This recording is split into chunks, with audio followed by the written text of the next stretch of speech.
Bonjour les amis, je vous montre ici la configuration que j'utilise pour trader les futurs. Ici je suis sur le S&P 500.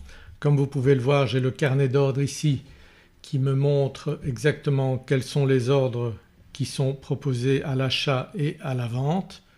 Donc on voit clairement les zones où il y a eu ici en grisé, où il y a eu le plus de contrats qui ont été réalisés ce matin.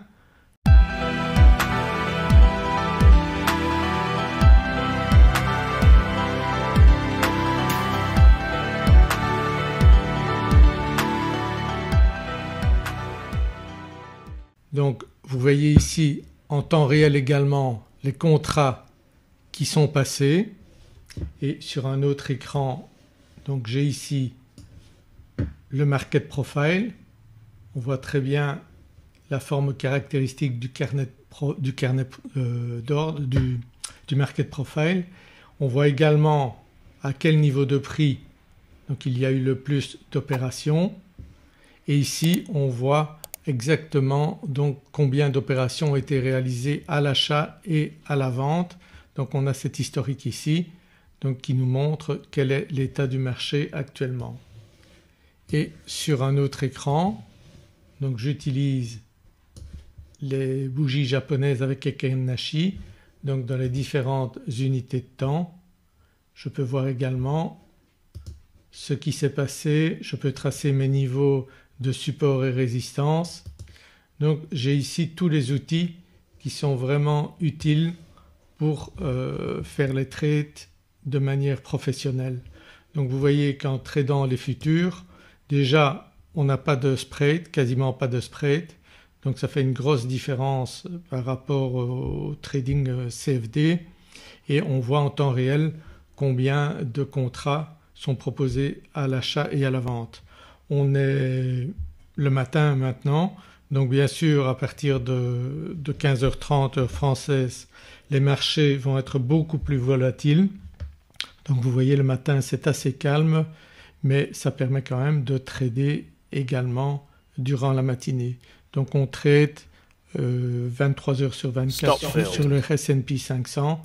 Donc là j'ai été stoppé, vous voyez, mais on voit clairement ce qui se passe, à quel endroit on peut trader de manière efficace et on doit bien sûr mettre des stop loss, des take profit et vous voyez ici on voit le marché qui réagit donc il est monté de quelques ticks et on voit également ici donc les trades qui sont passés à la vente, enfin les ordres qui sont passés à la vente et à l'achat.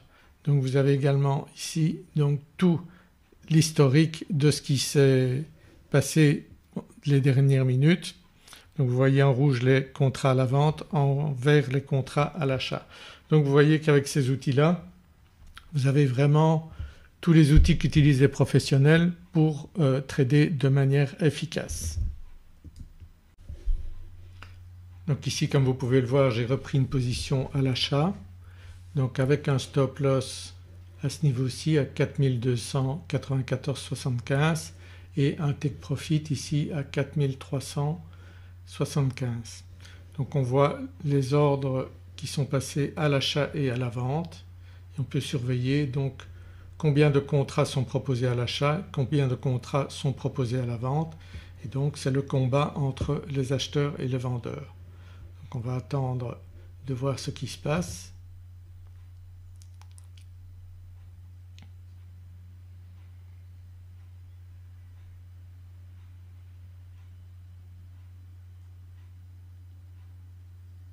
Donc pour le moment la tendance est plutôt haussière, donc on le voit sur les bougies ici, on le voit également ici sur donc le market profile et ici également. Donc on voit les contrats, on voit la tendance est à la hausse et ici on commence à pousser à la hausse également.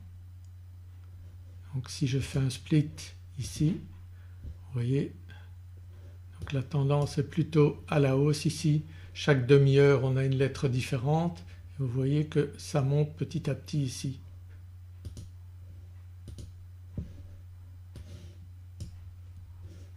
Donc le secret de la réussite, c'est accepter de prendre des stops, donc pas mettre un stop trop éloigné, et ensuite eh bien on gère un petit peu les gains potentiels.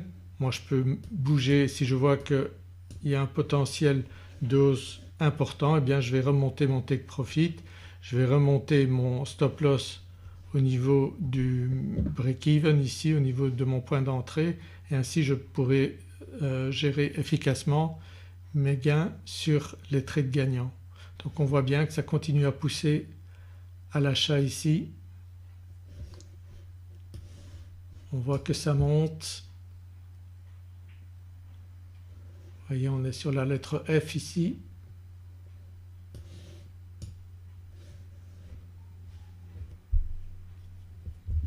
On voit tous les ordres qui sont passés ici. Donc en vert surligné, c'est lorsque le marché monte d'un niveau ici. Donc je suis sur des contrats mini SP500. Donc chaque tick correspond à 12,50 $. 12,50 $ de gain si le marché monte, 12,50 $ de perte si le marché descend. Donc on voit bien que pour le moment il y a plus d'acheteurs que de vendeurs, donc le marché a tendance à monter. Mais ici à ce niveau-là, 4300, j'ai 254 contrats à la vente. Donc il faut voir si les acheteurs vont arrêter d'acheter parce qu'ils voient ce niveau-là, ou bien si réellement il y a un gros potentiel d'acheteurs et que ces niveaux-là vont être cassés également. Donc à tout moment le marché peut se retourner bien sûr. Il faut bien sûr à ce moment-là adapter son stop loss. Bon, si je veux éviter de perdre sur ce trade là, je peux le mettre en partie positive, mais si je veux laisser le marché respirer un petit peu, eh bien je vais le laisser un petit peu plus bas. Là je suis à break-even plus un point, donc on va voir si le marché va continuer à monter, sinon je sortirai avec un gain de 12,50 $.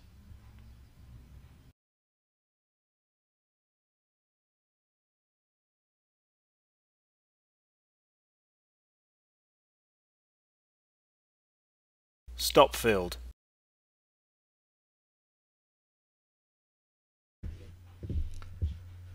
Donc j'ai été stoppé, mais le marché a continué lui à monter. Donc vous voyez, il ne faut pas être trop pressé, il faut arriver à prendre de temps en temps un peu de risque parce que sinon eh bien on peut manquer des occasions. Donc si on remonte son stop loss à break-even un peu trop rapidement, eh bien on peut manquer des hausses de marché, mais c'est toujours le choix à faire, donc l'équilibre à trouver entre la sécuriser rapidement ses gains, ou bien prendre un petit peu de risque. Donc c'est clair qu'à un moment donné le marché va se retourner, mais là il continue de monter. Donc vous voyez, il ne faut pas non plus avoir peur de prendre un petit peu de risque. Parfois le marché va se retourner, on ne va rien gagner sur le trade, mais vous voyez que vous pouvez gérer ça de manière parfaite avec les outils que vous avez ici.